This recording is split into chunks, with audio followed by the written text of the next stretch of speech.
नमस्कार, मैं doctor Gajendra Singh, SPC government college Ajmer. पिछले लेक्चर में हमने बीएससी पार्ट थर्ड के फिज़िकल केमिस्ट्री के चैप्टर फोटोकेमिस्ट्री में नॉन रेडिएटिव प्रोसेस या नॉन रेडिएटिव ट्रांजिशन की स्टडी की थी। आज के लेक्चर में हम रेडिएटिव ट्रांजिशन की स्टडी करेंगे। जेब्लॉन्स्की डायग्राम में हमने बताया था कि जब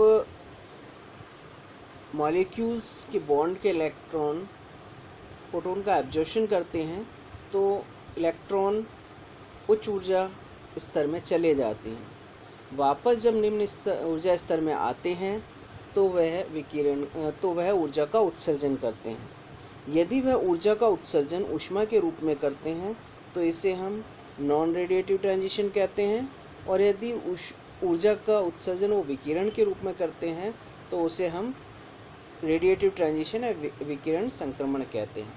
तो हम कह सकते हैं कि विकिरण संक्रमण उत्सर्जन वे संक्रमण है, वे ट्रांजिशन है जिनमें जो सक्रियत अणु है वो एकक उत्तेजित अवस्था यानी S1 singlet excited state S1 और ट्रिपलेट एक्साइटेड स्टेट T1 से मूल या ग्राउंड स्टेट में आते हैं यानी S0 में आते हैं, तो वो जो ऊर्जा है उसका उत्सर्जन विकिरण के रूप में करते हैं, इसलिए हम इसको रेडिएटिव ट्रांजिशन कहते हैं। यानी S0 से जब ग्राउंड स्टेट में होता है मॉलिक्यूल तो उसके बॉन्ड के इलेक्ट्रॉन ऊर्जा का अवशोषण करके उत्तेजित अवस्था में चले जाते हैं, सिंगलेट 1 में चले जाते हैं। अब सिंगलेट 1 से वापस अगर ये ग्राउंड स्टेट में आते हैं, S0 में आते हैं, तो ये विकिरण के रूप में ऊर्जा का उत्सर्जन करते हैं।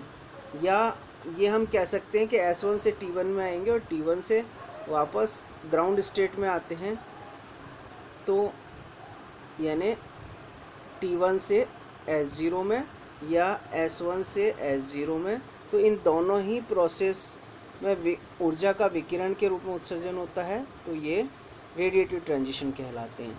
यदि S1 से सीधे S0 में आते हैं, ग्राउंड स्टेट में आते हैं, तो प्रतिदीप्ति या फ्लोरेसेंस होता है। और यदि S1 से T1 में आते हैं, T1 से फिर ये ग्राउंड स्टेट में आते हैं, तो ये फॉस्फोरेसेंस कहलाता है। तो हम ये कह सकते हैं कि रेडिएटिव ट्रांजिशन दो तरह के हो गए, फ्लोरेसेंस और फॉस्फोरेसेंस। अब हम ले फ्लोरेसेंस। अभी मैंने बताया कि जब मॉलिक्यूल के बॉन्ड के इलेक्ट्रॉन जो हैं वो एक्साइटेड होकर सिंगलेट 1 इस फर्स्ट एक्साइटेड स्टेट में जाते हैं और वापस जब सीधे ही ग्राउंड स्टेट में आ जाते हैं तो प्रतिदीप्ति उत्पन्न करते हैं, यानी फ्लोरेसेंस होता है। तो हम फ्लोरेसेंस को किस तरह से बता सकते हैं कि कुछ पदार्थों पर जब लाइट इंसिडेंट होती है, टकराती है, तो वे पदार्थ जो हैं दृश्य प्रकाश या विकिरणों को उत्सर्जित करने लग जाते हैं। जैसे ही हम लाइट सोर्स हटाते हैं तो जो प्रकाश विकिरणों का उत्सर्जन है वो बंद हो जाता है। तो इस प्रक्रम को हम फ्लोरेसेंस कहते हैं, और ये जो फ्लोरेसेंस दर्शाते हैं उन पदार्थों को हम फ्लोरेसेंट सब्सटेंस या प्रतिदीप्ति पदार्थ कहते हैं। इन पदार्थों के अणु या परमाणुओं द्वारा जब प्रकाश विकिरणों का अवशोषण होता है तो उत्तेजित अवस्था में आ जाते हैं। लेकिन यदि अवशोषित विकिरणों की ऊर्जा इतनी नहीं होती है कि वो इलेक्ट्रॉन को बाह्यतम कोश से बाहर निकाल दें, परंतु ऊर्जा इतनी ज़रूर होती है, अवशोषित ऊर्जा इतनी ज़रूर होती है कि वे इलेक्ट्रॉन को भीतरी कोश से बाहर कोश की ओर यानी निम्न ऊर्जा स्तर से उच्च ऊर्जा स्तर में या निम्न ऊर्जा वाले कोश से उच्च ऊर्जा वाले कोश में ट्रांजिशन कर देते हैं। जब वापस ये उच्च ऊर्जा वाले कोश से निम्न ऊर्जा वाले कोश में आते हैं तो ऊर्जा का विकिरण के रूप में उत्सर्जन करते हैं। तो इन उत्सर्जित विकिरणों की जो फ्रीक्वेंसी आवृत्ति है वो आपतित विकिरणों की तुलना में डिफरेंट होती है। तो इस प्रोसेस को हम फ्लूरिसेंस कहते हैं। यानी अगर हम देखें कि जो एक्स है एक सामान्य ग्राउंड स्टेट में मॉलिक्यूल है, ये एक फोटोन का एब्जॉर्प्शन करता है, तो फोटोन का एब्जॉर्प्शन करके ये एक्साइटेड स्टेट में आ जाता है एक्स स्टार में। अब ये एक्स स्टार जो है कुछ फोटोन का वापस ग्राउंड स्टेट में आने के लिए कुछ फोटोन का उत्सर्जन करता है और एक्स डबल स्टार यानी मध्यवर्ती अवस्था में आ जाता है। एक्स डबल स्टार है मध्यवर्ती अवस्था और फोटोन का उत्सर्जन करती है ना, ऊर्जा का उत्सर्जन करती है और पुनः ग्राउंड स्टेट में आ जाती हैं। तो ये जो विकिरणों का फोटोन के रूप में ऊर्जा विकिरणों का उत्सर्जन हुआ, तो ये हमारा फ्लूरिसेंस कहलाता है। फ्लूरिसेंस के कैरेक्टरिस्टिक्स देखें हम। पहली चीज़ तो यह है प्रक्रिया, यानी फ्लूरिसेंस स्पॉन्टेनियस है, स्वतः संपन्न होती है, स्वतः स्फूर्त है। प्रकाश अवशोषण के साथ ही प्रारंभ हो जाती है और जैसे ही प्रकाश सोर्स हटाते हैं ये बंद हो जाती है। दूसरा, जो फ्लूरिसेंस है वो प्रकाश के विजिबल और अल्ट्रावायलेट रीजन में अवशोषण से ही प्रेक्षित होती है। यानी कोई लाइट जब किसी पदार्थ पर इंसिडेंट होती है तो वो पदार्थ लाइट की विजिबल और अल्ट्रावायलेट रीजन से एनर्जी को एब्जॉर्प्शन करेगा और फ्लूरिसेंस उत्पन्न करेगा या प्रदर्शित करेगा। फ्लूरिसेंस में जो स्पेक्ट्रम है, तीसरा हम देखें, फ्लूरिसेंस में जो स्पेक्ट्रम होते हैं वो रेखीय यानी लीनियर, बैंड और कंटिन्यूस हो सकते हैं। ये किस प्रकार का होगा, यानी लीनियर होगा, बैंड होगा, कंटिन्यूस होगा, यह पदार्थ की प्रकृति पर निर्भर करता है। फोर्थ हम ये देखें, यह एक सामान्य प्रक्रम है, यानी फ्लूरिसेंस एक जनरल प्रोसेस है जो पदार्थ की गैसीय, द्रव और ठोस किसी भी अवस्था में प्रेक्षित हो सकता है। यानी तीनों तरह की अवस्थाएं फ्लूरिसेंस प्रदर्शित कर सकती हैं। लेकिन गैसीय अवस्था में जब ये तब तक प्रेक्षित नहीं होगा जब तक कि दाब काफ़ी कम ना हो, यानी प्रेशर बहुत कम होना चाहिए।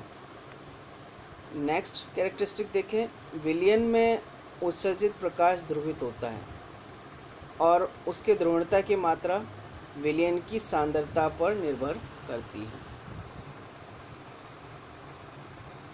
नेक्स्ट कैरेक्टरिस्टिक्स हम देखें, फ्लूरिसेंस भिन्न भिन्न पदार्थों से भिन्न भिन्न वेवलेंथ की फ्लूरिसेंस यानी प्रतिदीप्ति प्राप्त होती है। जैसे फ्लोरस्पाल से नीली, क्लोरोफिल से लाल, यूरेनियम ग्लास से हरी प्रतिदीप्ति उत्पन्न होती है। नेक्स्ट कैरेक्टरिस्टिक देखें, स्टॉक लॉ के अनुसार जो फ्लूरिसेंस है, प्रतिदीप्ति है, प्रतिदीप्ति में उत्सर्जित प्रकाश की जो वेवलेंथ है वो अवशोषित प्रकाश की वेवलेंथ से उच्च होनी चाहिए। यानी ये कंडीशन है कि प्रतिदीप्ति प्रकाश या फ्लूरिसेंस से जो उत्सर्जित प्रकाश की वेवलेंथ है वो एब्जॉर्ब लाइट की वेवलेंथ से हाई होनी चाहिए। नेक्स्ट कैरेक्टरिस्टिक्स देखें हम, प्रतिदीप्ति की क्वांटम दक्षता अवशोषित विकिरणों की तरंगदैर्घ्य के साथ बढ़ती जाती है और एक उच्चतम मान यानी लैम्बडा मैक्स के बाद यदि वेवलेंथ के मान में और वृद्धि हो तो क्वांटम दक्षता तेज़ी से घटती है और शून्य हो जाती है। और लास्ट कैरेक्टरिस्टिक्स हम देखें, प्रतिदीप्ति को एक द्वितीय प्रक्रम माना है, सेकेंडरी प्रोसेस है जो पदार्थ के अणु या परमाणु द्वारा प्रकाश के अवशोषण के प्राथमिक प्रक्रम के बाद संपन्न होता है। यानी प्राइमरी प्रोसेस तो एब्जॉर्प्शन और सेकेंडरी प्रोसेस हो गया, यानी उसके बाद प्रतिदीप्ति के रूप में प्रकाश का उत्सर्जन होता है। नेक्स्ट ले हम फॉस्फोरेसेंस। फ्लूरिसेंस में तो हमने देखा कि जब किसी पदार्थ पर लाइट हम डालते हैं तो वो प्रतिदीप्ति उत्पन्न करता है और लाइट हटा दे तो प्रतिदीप्ति बंद हो जाती है। जबकि फ्लूरिसेंस में क्या होता है, जब किसी पदार्थ पर प्रकाश विकिरण इंसिडेंट होती है तो प्रकाश तो क्या करती है, वो विकिरणों का उत्सर्जन करते हैं। लेकिन अगर हम सोर्स हटा दें उसके बाद भी वो विकिरणों का उत्सर्जन करते रहते हैं। तो इस प्रकार की जो प्रोसेस है वो हमारा स्फुरदीप्ति या फॉस्फोरेसेंस कहलाता है। और स्फुरदीप्ति या फॉस्फोरेसेंस प्रदर्शित करने वाले पदार्थों को हम फॉस्फोरेसेंट सब्सटेंस या स्फुरदीप्ति पदार्थ कहते हैं। तो मेन हमारा डिफरेंस क्या हो गया, फ्लूरेसेंस में तो लाइट सोर्स हटाने पर फ्लूरेसेंस बंद हो जाएगा, जबकि फॉस्फोरेसेंस में लाइट सोर्स हटाने पर भी फॉस्फोरेसेंस कंटिन्यूस रहता है। नेक्स्टली हम कैरेक्टरिस्टिक्स ऑफ फॉस्फोरेसेंस यानी फॉस्फोरेसेंस के कैरेक्टरिस्टिक्स। सबसे पहला, प्रतिदीप्ति दर्शाने वाले पदार्थ से अतिरिक्त विकिरणों का उत्सर्जन प्रकाश के अवशोषण के 10⁻⁻6 से 10⁻⁻4 सेकंड के मध्य होता है, जबकि फॉस्फोरेसेंस में पदार्थ के अतिरिक्त विकिरणों का उत्सर्जन प्रकाश अवशोषण के 10⁻⁻4 से 20 सेकंड अधिक होता है। यानी हम ये कह सकते हैं कि प्रतिदीप्ति का या फ्लूरेसेंस का जीवन काल 10⁻⁻6 से 10⁻⁻4 सेकंड है, जबकि फॉस्फोरेसेंस का जीवन काल 10⁻⁻4 से 20 है। यानी हम ये कह सकते हैं कि स्फुरदीप्ति का जीवन काल प्रतिदीप्ति से काफ़ी अधिक होता है। जो फॉस्फोरेसेंस है उसका प्रेक्षण मुख्य रूप से बैंगनी या पराबैंगनी प्रकाश के अवशोषण से होता है। फॉस्फोरेसेंस मुख्य रूप से ठोस पदार्थों द्वारा दर्शाई जाती है, जबकि हमने देखा था फ्लूरेसेंस गैस, द्रव्य, ठोस तीनों द्वारा दर्शाई जा सकती है। फॉस्फोरेसेंस पदार्थ के चुंबकीय तथा डाइलेक्ट्रिक गुण प्रदीपन से पहले तथा बाद में प्रदर्शित हो जाते हैं। फॉस्फोरेसेंस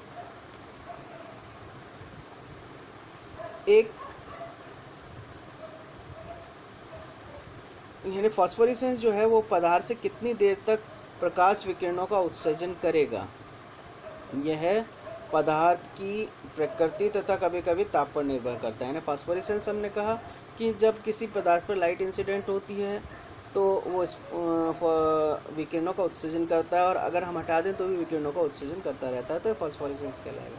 लेकिन वो हटाने के बाद भी कितनी देर तक विकिरणों का उत्सर्जन करेगा, यह पदार्थ की प्रकृति और ताप पर निर्भर करता है। नेक्स्ट कैरेक्टरिस्टिक्स है कि जब हम एक से अधिक स्फुरदीप्ति पदार्थों यानी फॉस्फोरेसेंट सब्सटेंस को मिलाते हैं तो हमें कई रंग के अलग अलग रंग की फॉस्फोरेसेंस मिलती हैं, यानी अलग अलग रंग की स्फुरदीप्ति प्राप्त होती है।